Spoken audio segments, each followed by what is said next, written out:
गोकुलदास हिंदू महिला महाविद्यालय मुरादाबाद के प्राचार्य प्रोफेसर चारू मेहरोत्रा 2 दिवसीय अंतर्राष्ट्रीय कॉन्फ्रेंस होराइजन विश्वविद्यालय मलवे श्रीलंका में अपना शोध पत्र the concept of Nada in the short stories of Hemingway पर प्रस्तुत किया। इस शोध पत्र के माध्यम से डॉक्टर चारू ने युद्ध की विभीषिका का मनुष्य के अंदर असुरक्षा, डर, भय, जीवन के प्रति विरक्ति की भावना आदि उत्पन्न होने का कारण बताया। डॉक्टर चारू ने लेखक के 50 वर्ष पूर्व के अनुभवों को वर्तमान में कोविड-19 महामारी के समय काल का तुलनात्मक अध्ययन किया और युद्ध के वातावरण तथा महामारी के समय लोगों के अंदर असुरक्षा की भावना, जीवन के प्रति नजरिए का बदलना, आत्म केंद्रित होना व सामाजिक दुनिया बना लेना जैसे भावों का अध्ययन किया। वर्तमान में चल रहे यूक्रेन एवं रूस के युद्ध के प्रभाव का भी अध्ययन करते हुए ये स्पष्ट किया कि युद्ध से किसी को लाभ नहीं होता। इसके दूरगामी परिणाम केवल वह राज्य जो इस युद्ध में लिप्त है उन्हें ही नहीं भोगने बल्कि आसपास के राज्य एवं लोगों को भी युद्ध के दुष्परिणाम सहने होते हैं। और आज का समय तो तकनीकी क्षेत्र में बहुत अधिक विकसित है। अगर रासायनिक युद्ध होते हैं तो उसका नुकसान पूरे विश्व को उठाना पड़ता है। डॉक्टर चारू ने कहा कि हेमिंगवे की कहानियों में जो युद्ध पृष्ठभूमि में लिखी गई हैं, सबसे ज्यादा जो बात प्रभावित करती है वह है मानवीय दृष्टिकोण, मानवीय पहलू, जिसमें नायक युद्ध की विभीषिका से गुजरने के बाद भी अपने जीवन को फिर से एक सामान्य लय में लाने का प्रयास करता है और उसके लिए ये आशावादी दृष्टिकोण अपनाता है। और यही बात इस विश्व महामारी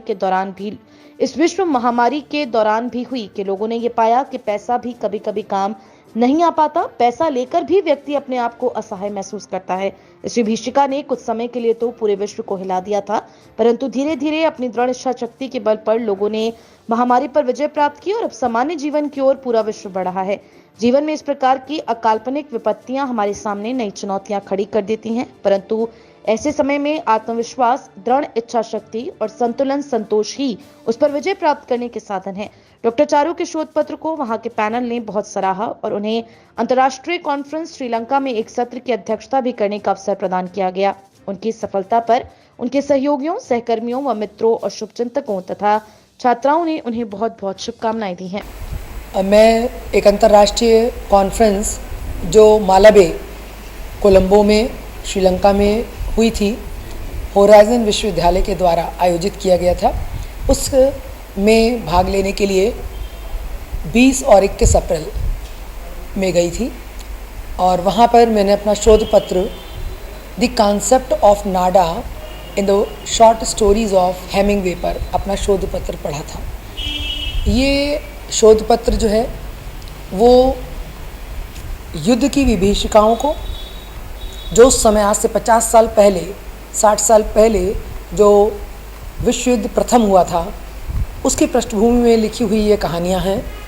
उनका तुलनात्मक अध्ययन वर्तमान में जो हमारे यहाँ अभी पैंडमिक कोविड-19 के रूप में हुआ, जो विश्व महामारी के रूप में जाना गया, उसके तुलनात्मक, उसके वातावरण का तुलनात्मक अध्ययन किया है। आज से 50 वर्ष, 60 वर्ष पूर्व हेमिंगवे, जो कि एक नोबेल प्राइज़ विनर हैं, उन्होंने अपने विचारों को, जो उनके अनुभव थे, उनको साझा करते हुए इन कहानियों में बताया कि युद्ध जो है वो एक बहुत ही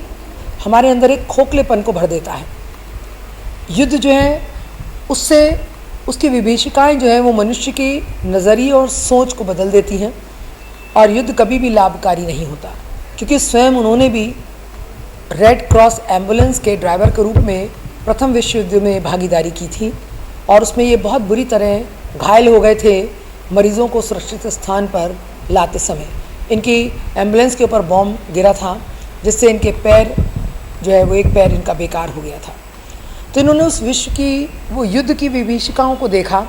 और ये पाया कि व्यक्ति जो है वो युद्ध को, जो युद्ध में हिस्सेदारी नहीं करते हैं या जो नए लोग, अनुभवहीन लोग युद्ध में जाते हैं, तो उनके अंदर एक तरीके का उत्साह और जोश होता है, लेकिन वो जोश, वो उत्साह एक अलग नज़रिया उत्पन्न करता है, अंदर खोखलापन उत्पन्न करता है जब वो युद्ध के उस दौरान उस क्रूरता या बब्बरता से गुजरता है और उसका नज़रिया ये बदल जाता है कि ज़िंदगी में है क्या,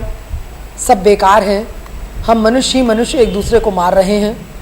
और इससे क्या लाभ होने वाला है। बिल्कुल वैसी ही स्थिति कोविड-19 के समय में थी कि लोग हाथों में पैसे लिए घूम रहे थे और बड़े बड़े पैसे वाले लोग कि हमारे मरीज को, हमारे आत्मीय जन को इससे बचा लो, लेकिन वो पैसा भी उस समय काम नहीं आया और लोगों की जानें चली गईं उस महामारी के दौरान। और ये लोगों का मानना है कि ये महामारी भी मनुष्य के द्वारा उत्पन्न महामारी थी, जिसने पूरे विश्व को हिला दिया। प्रकृति से लेकर जीव, इंसान, सभी लोग इस महामारी की चपेट में आए और इस महामारी ने लोगों के नज़रिए को बदल दिया। आत्म केंद्रित हो गए लोग, अपने आप में सिमट गए और लोगों के अंदर यहाँ तक बात आ गई कि वो अपने घर में किसी भी रिश्तेदार का आना जाना, आत्मीय जन का आना जाना पसंद नहीं कर रहे थे। और सबसे बड़ी त्रासदी तो ये है कि उस व्यक्ति की जिसकी मृत्यु हो गई,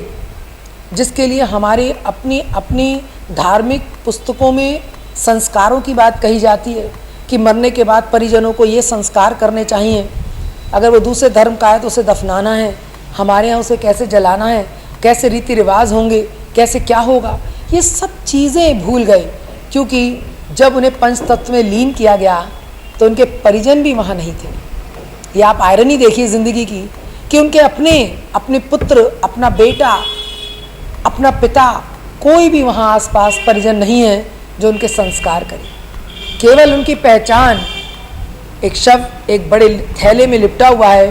और केवल एक पर्ची से उनकी पहचान है। और मानव भूल भी हो सकती है,